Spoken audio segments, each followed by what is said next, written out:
Hello, welcome to the channel, Setting the Stage. Today's video is called the Protoevangelium Intro. If you like this sort of content, please subscribe. The Protoevangelium Intro. Genesis 3:15 is the Protoevangelium. In Christian theology, the Protoevangelium is God's statement to the serpent in the Garden of Eden about how the seed of the woman would crush the serpent's head. And I will put enmity between thee and the woman, and between thy seed and her seed. It shall bruise thy head, and thou shalt bruise his heel. Protoevangelium is a compound word of two Greek words, protos meaning first, and evangelion meaning good news or gospel. Thus the Protoevangelium in Genesis 3:15 is commonly referred to as the first mention of the good news of salvation in the Bible. Strictly speaking, the Protoevangelium refers to the last part of Genesis 3:15. It shall bruise thy head, and thou shalt bruise his heel. According to H.C. Leopold, this passage uses a sugma in the word bruise, which may be translated, it shall crush thy head, and thou shalt bruise his heel. The reference to the bruising of the serpent's head refers to a number of biblical topics. Primarily, it speaks of the defeat of Satan, both spiritually and eschatologically. The defeat of Satan, when spoken of together with Christ's work, usually begins with the crucifixion. At the cross, Satan's power over mankind is undone, and so, in a spiritual sense, he is defeated. Leopold says, but at the same time, a crushed head spells utter defeat. In eschatology, the study of the end times, Satan's defeat comes when he is cast into the lake of fire. The Protoevangelium Intro Synopsis. And this sets up the line of the seed of the woman and the line of the seed of the serpent, and that the seed of the woman defeats the seed of the serpent. Now we'll take a look at how this is fulfilled in the biblical narrative. And we'll begin at the beginning with creation at Genesis 1. In the beginning, God created the heavens and the earth. Then God said, let us make man in our image, according to our likeness. So God created man in his own image. In the image of God he created them. Male and female he created them. The garden in Genesis 2. The Lord God planted a garden eastward in Eden, and there he put the man whom he had formed. Out of the ground the Lord God made every tree grow that is pleasant to the sight and good for food. The tree of life was also in the midst of the garden, and the tree of the knowledge of good and evil. The Lord God took the man and put him in the garden of Eden to tend it and keep it. The Lord God commanded the man, saying, of every tree of the garden you may freely eat, but of the tree of the knowledge of good and evil you shall not eat, for in the day that you eat of it you shall surely die. Fall of humanity, Genesis 3. Now the serpent was more cunning than any beast of the field which the Lord God had made. And he said to the woman, has God indeed said, you shall not eat of every tree of the garden? And the woman said to the serpent, we may eat the fruit of the trees of the garden, but of the fruit of the tree which is in the midst of the garden, God has said, you shall not eat it, nor shall you touch it, lest you die. Then the serpent said to the woman, you will not surely die, for God knows that in the day you eat of it, your eyes will be open, and you will be like God, knowing good and evil. So when the woman saw that the tree was good for food, that it was pleasant to the eyes, and a tree desirable to make one wise, she took of its fruit and ate. She also gave to her husband with her, and he ate. Then the eyes of both of them were opened. Then God confronts the man, and the man said, the woman whom you gave to be with me, she gave me of the fruit of the tree, and I ate.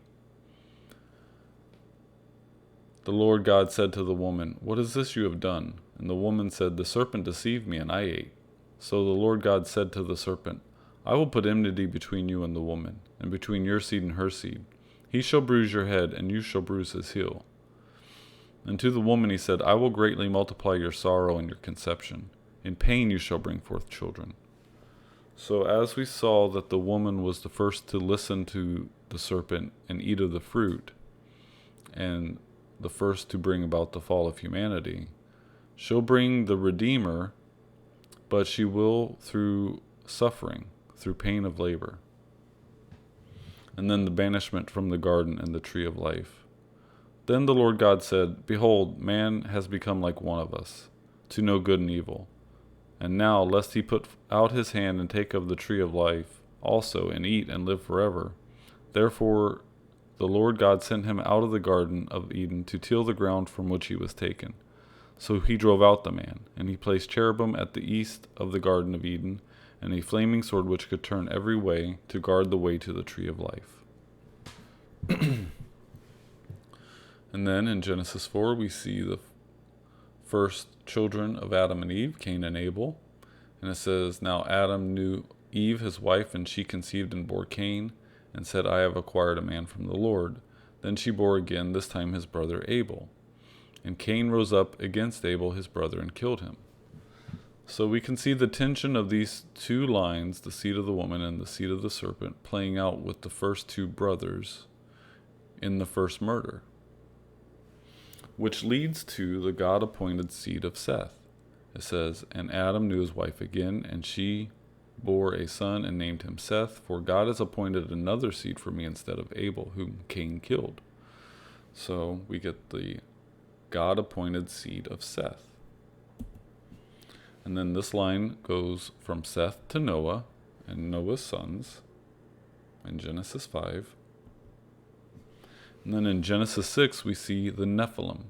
And it says, Now it came to pass when man began to multiply on the face of the earth, and daughters were born to them, that the sons of God saw the daughters of men, that they were beautiful, and they took wives for themselves of all whom they chose.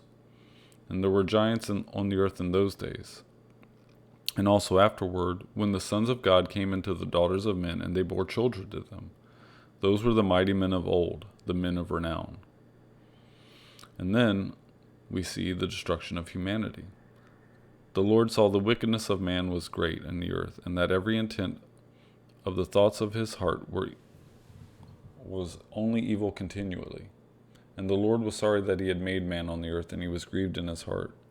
And so the Lord said, I will destroy man whom I have created from the face of the earth, for I am sorry that I have made them. So there's quite a lot to reference here. First of all, with the Nephilim, we see that the sons of God can be interpreted as being the fallen angels, and that they were trying to corrupt the line, the God-appointed line of Seth, by intermingling with humanity. And this leads to God's wanting to destroy humanity. Not only for that, but for the wickedness of man. And we see that Noah found grace in the eyes of the Lord, though. And then it says, this is the genealogy of Noah. Noah was a just man, perfect in his generations. So Noah represents an uncorrupted line from the Nephilim that leads directly back to the God-appointed line of Seth.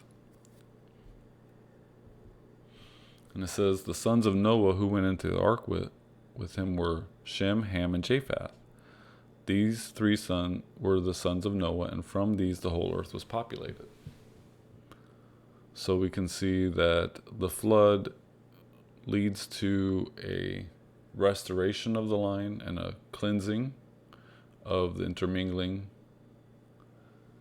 and the corrupted line. So then we see the curse of Canaan. And it says, Noah began to be a farmer, and he planted a vineyard. And he drank of the wine and was drunk and became uncovered in his tent. And Ham, the father of Canaan, saw the nakedness of his father, and told his two brothers outside. But Shem and Japheth took a garment, laid it on both their shoulders, and went backward and covered the nakedness of their father. Their faces were turned away, and they did not see their father's nakedness. So Noah awoke from his wine and knew what his younger son had done to him, and he said, Cursed be Canaan, a servant of servants he shall be to his brethren. And he said, Blessed be the Lord, the God of Shem, and may Canaan be his servants. May God enlarge Japheth, and may he dwell in the tents of Shem, and may Canaan be his servant. So, a lot to unpack here. So let's start off with seeing the nakedness of the father.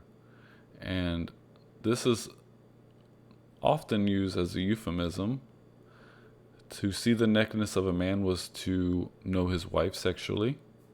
So what this would mean is that Ham slept with his own mother, Noah's wife, and this leads to the cursed line of Ham, specifically Canaan here, who must have been the offspring.